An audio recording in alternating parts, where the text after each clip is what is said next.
Hello, hello, hello. This is Gresh from the I Am CEO podcast, and I have a very special guest on the show today. I have Carol Tice of Make a Living Writing blog. Carol, it's awesome to have you on the show. Hey, thanks for having me. No problem. Super excited to have you on. And before I jumped in, I want to read a little bit more about Carol so you can hear about all the awesome things that she's doing. And Carol is the founder of the award-winning Make a Living Writing blog and Freelance Writers Den paid membership community, which now has over 1,400 members. She coaches home-based freelance writers on how to grow their income with her proven programs, Freelance Writers Den 2X Income Accelerator. Her own freelance writing business ramped to six figures in the downturn of 2008 and 2010, and her freelance clients have included Forbes, Entrepreneur, Seattle Magazine, Delta Sky, Costco, American Express, Deloitte, and many, many more. She's the author of 2 print books and 10 plus ebooks. Carol, are you ready to speak to the IMCO community? I'm ready. Let's go. Let's do it. So to kick everything off, I wanted to hear a little bit more on how you got started. Could you take us through what I call your CEO story? We'll let you get started with all the awesome things you're working on.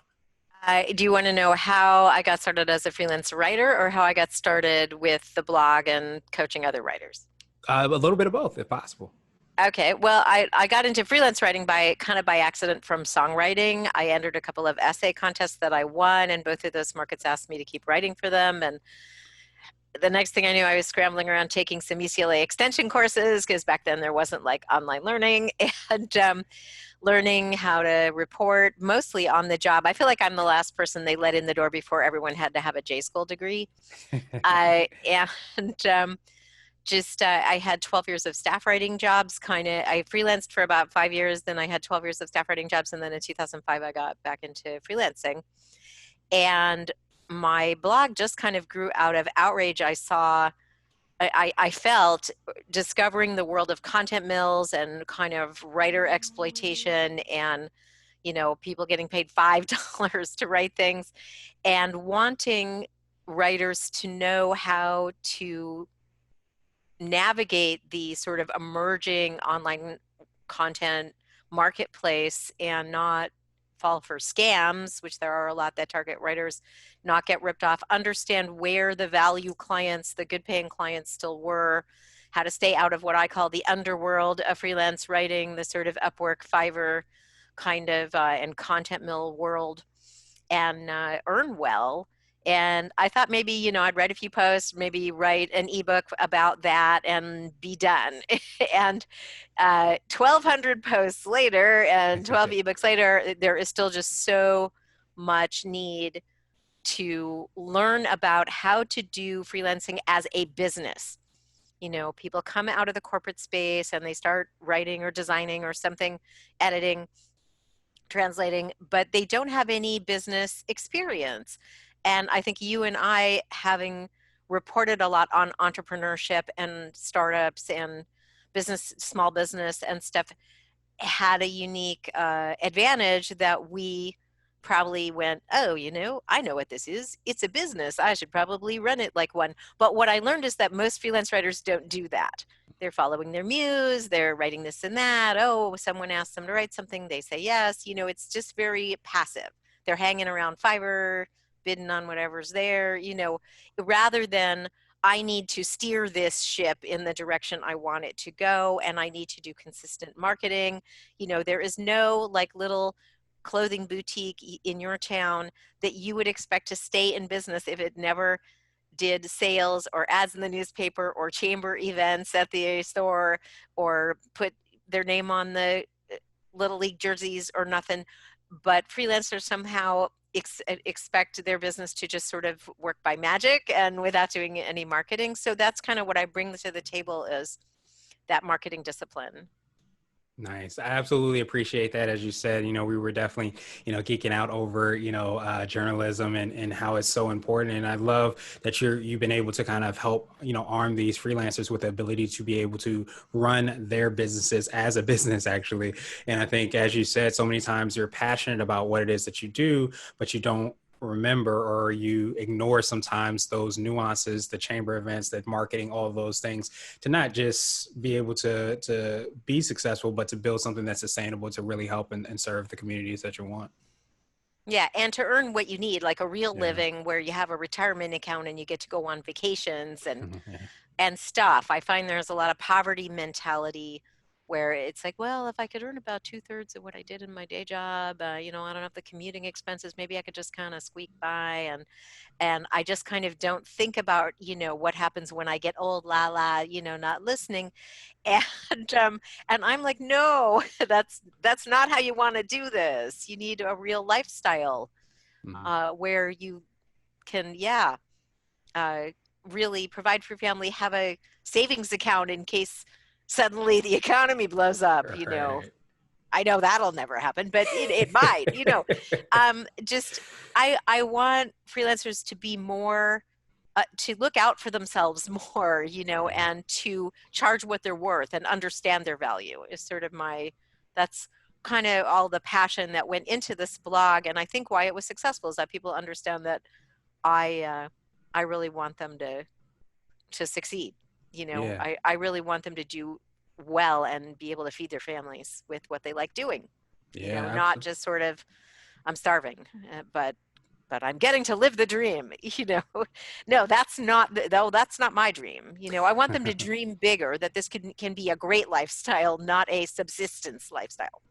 Yeah, you talked about that poverty mindset, and I think sometimes we forget that starting artist mindset as well too that comes along with that. And I love that you've been able to kind of build and create and empower so many freelancers with the ability to be able to realize that they can do more than sometimes we will lower our bar in order to kind of see. So I know you touched on a little bit about what we can find on your blog and in your community. Can you drill down a little bit deeper and tell us a little bit more about that and how you serve the clients you work with?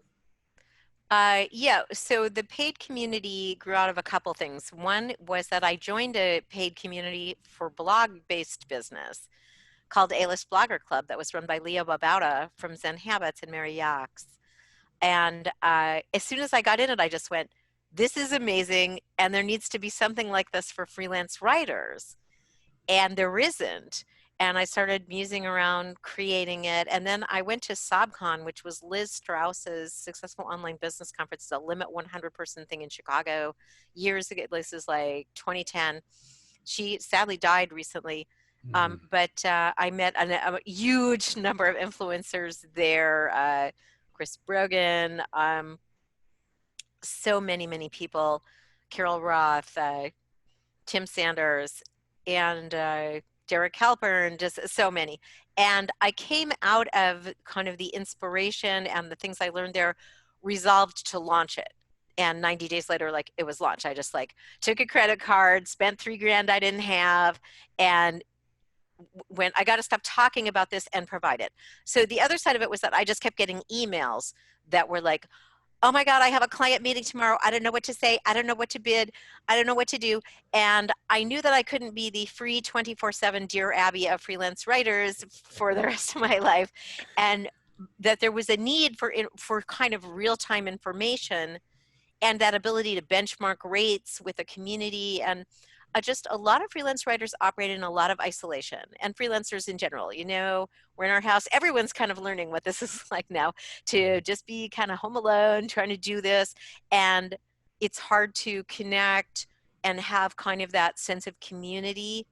And that's why I started a community. And I get people who are American expats abroad, people living in very small towns, even people in big cities who just don't seem to find that community where they can say, oh, I'm thinking about bidding this to this kind of client. What do you think about those rates? And now they said this, and my check is late, and what do I do now? And that they just have so many questions. And so this platform is where they get them answered.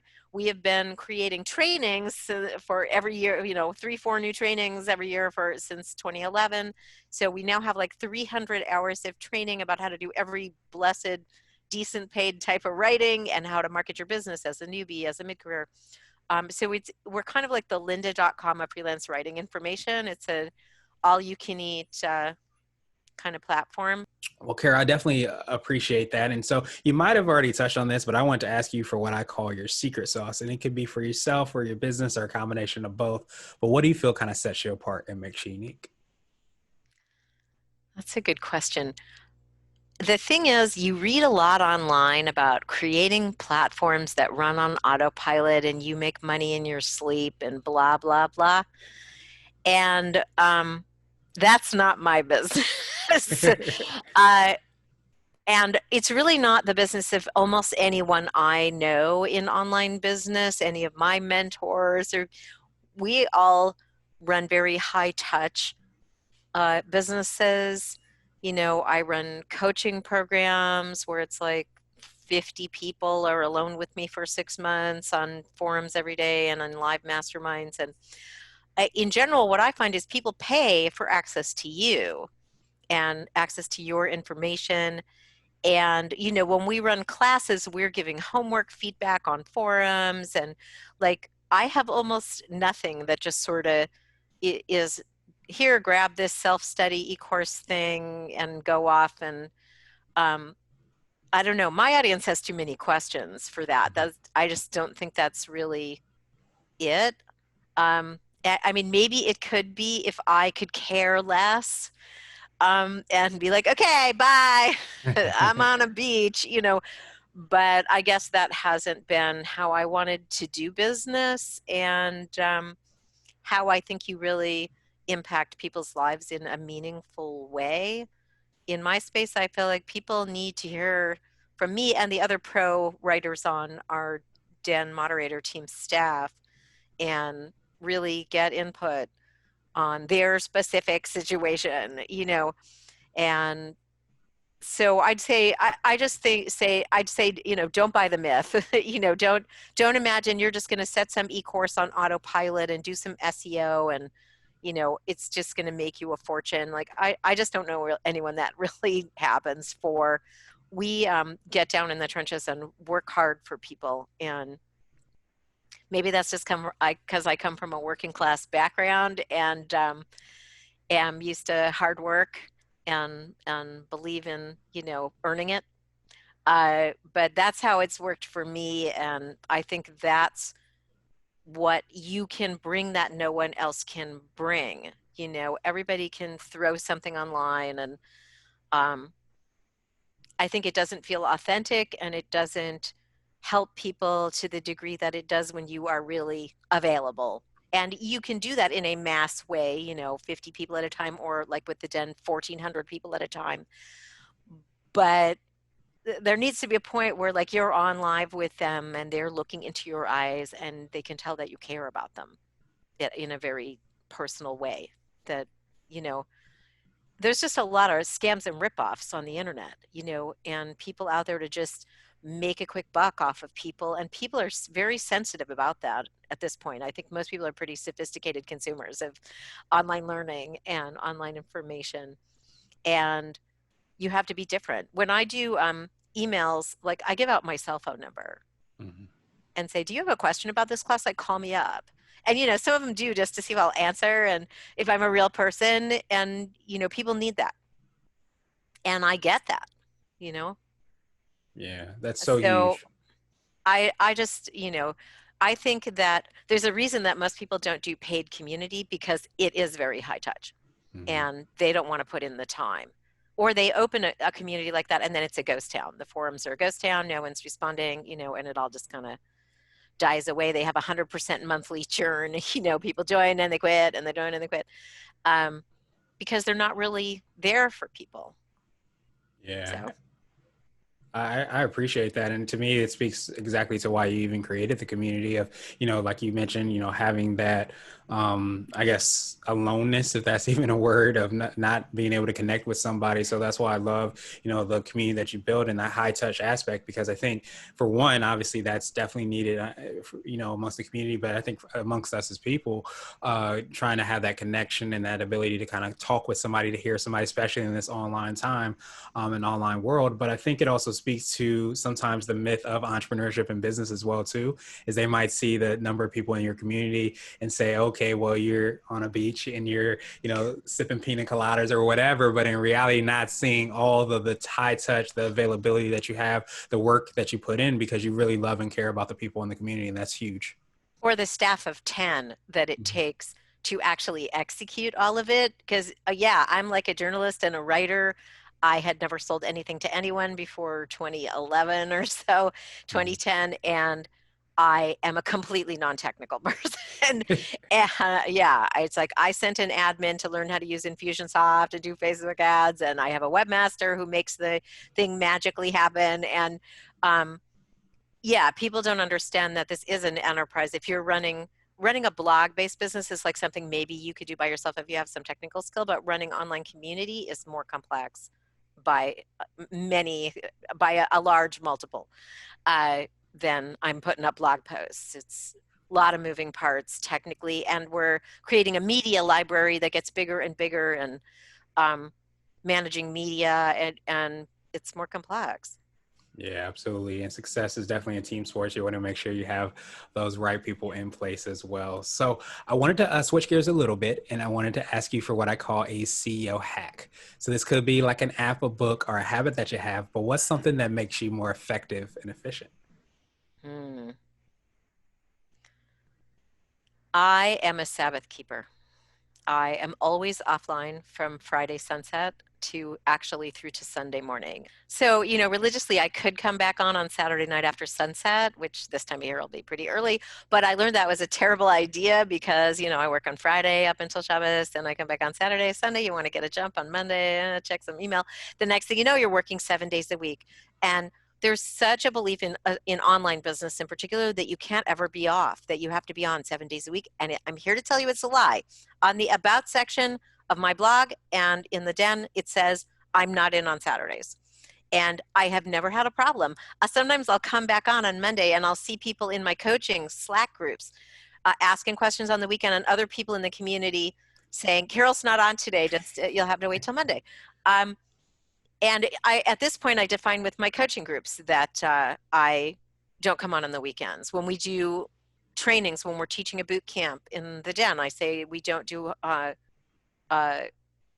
course homework on weekends. Yeah. If it ain't in by noon on Friday, you're going to be getting an answer on Monday. That's how it is.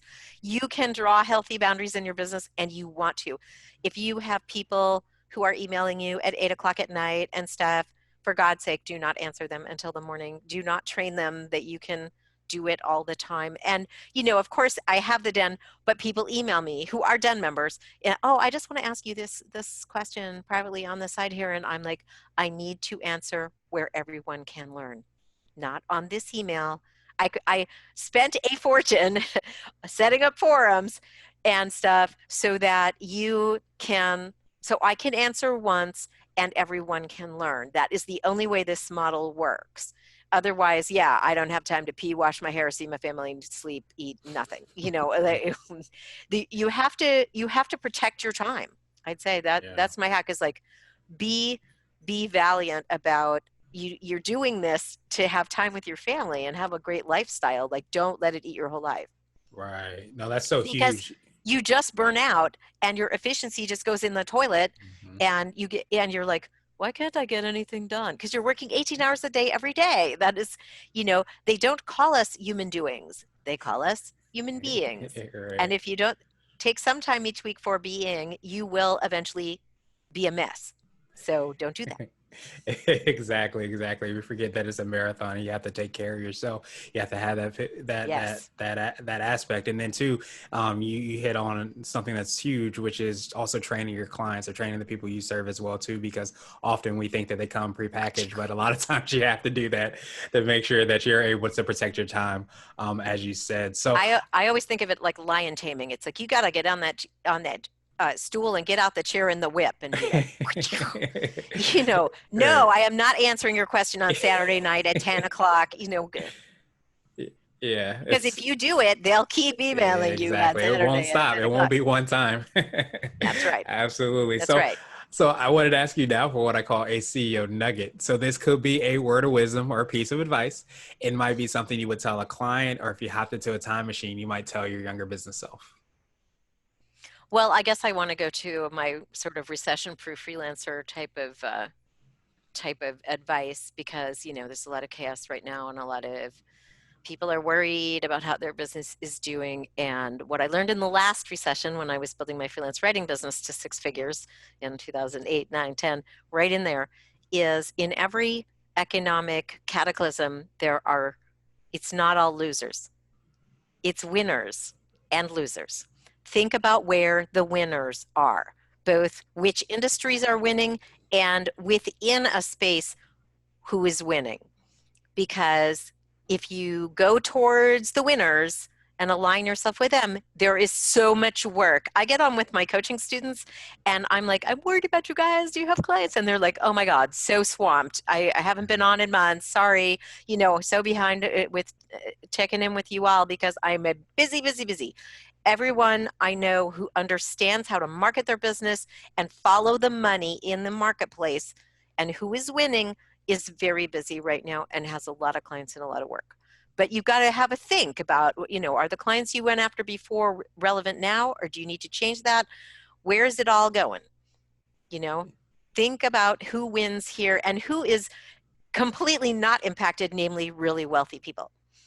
If you can figure out how to tap into that, absolutely nothing has changed in their lives. They're flying on private planes, going to private islands, buying $2,000 handbags. Their investments are all fine, and nothing has changed for them. They're great clients right now. Mm-hmm. And any company that's sitting on cash, any type of company that's sitting on cash from that big Trump tax cut, um, that they didn't spend hiring people like they were supposed to, they all just sat on it or bought stock in their own companies. But some have cash and they're going to use it to put competitors out of business now. Mm-hmm. Yeah. Weaker players who are freaking out going, oh my God, I think I should pause my marketing because it's scary. Yeah, they're going to eat their lunch. So you need to Mm-hmm. follow the winners and the people who are going to come out of this better, and the innovators who, because this is a creative destruction cycle. And the rate of new business creation is way up right now.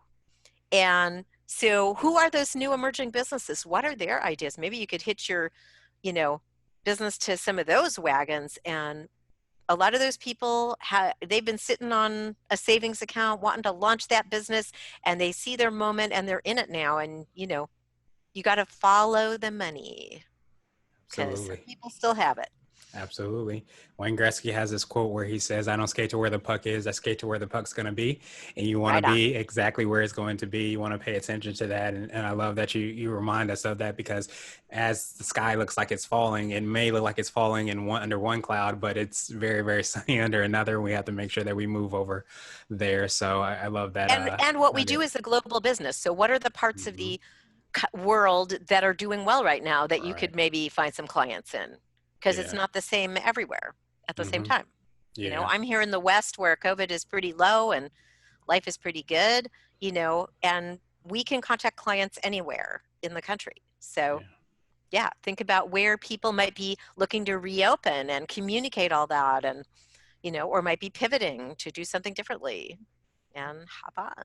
Yeah, absolutely. And there's definitely some light. You just have to make sure that you have your mindset and your eyes open to that light. And so I wanted to ask you my absolute favorite question, which is the definition of what it means to be a CEO. And we're hoping to have different quote unquote Mm. CEOs on this show. So Carol, what does being a CEO mean to you?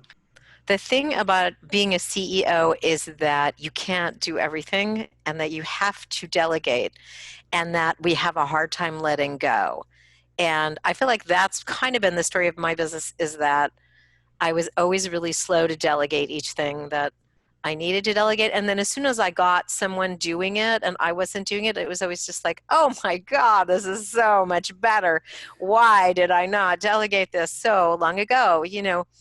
When I first started hiring a webmaster, I was paying him like $500 a month or something.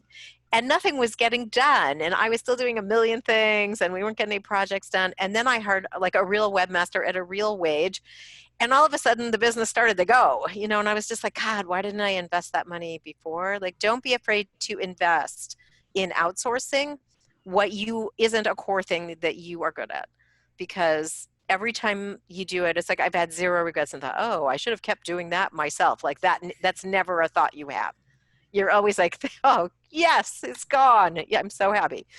That's the only way you can leverage the business up, Yeah. is to get people who are good at the various things in and let you do the thing that is sort of your fairy magic, that is your uniqueness, that you and often in online business that it's sort of your personality and your opinion and take on things. Like that's what you do is create that content, that messaging, and like let other people learn how to optimize Facebook ads or, whatever it is. Yeah, that's so huge. You understanding your zone of genius, your unique brilliance, and being able to kind of double down into that. And I think that so many times we forget. And I think someone told me, I might have had a coach that explained this to me, that a lot of times us running a business kind of like jungle gyms, and I often will get stuck holding on to both sides of the jungle gym, not realizing we have to let go of something so that we can move forward. And if we continue to kind of stay locked in on both of those things, holding on, that doesn't allow us to progress in our business. So being able to kind of delegate, find people that are really, really great at what they do, and being able to empower them, coach them, do whatever we need to do is so important, because it allows us to continue to progress and get better and serve, which is ultimately what we hope to do. Right on. Awesome, awesome, awesome. Well, Carol, truly appreciate that definition. I appreciate your time even more.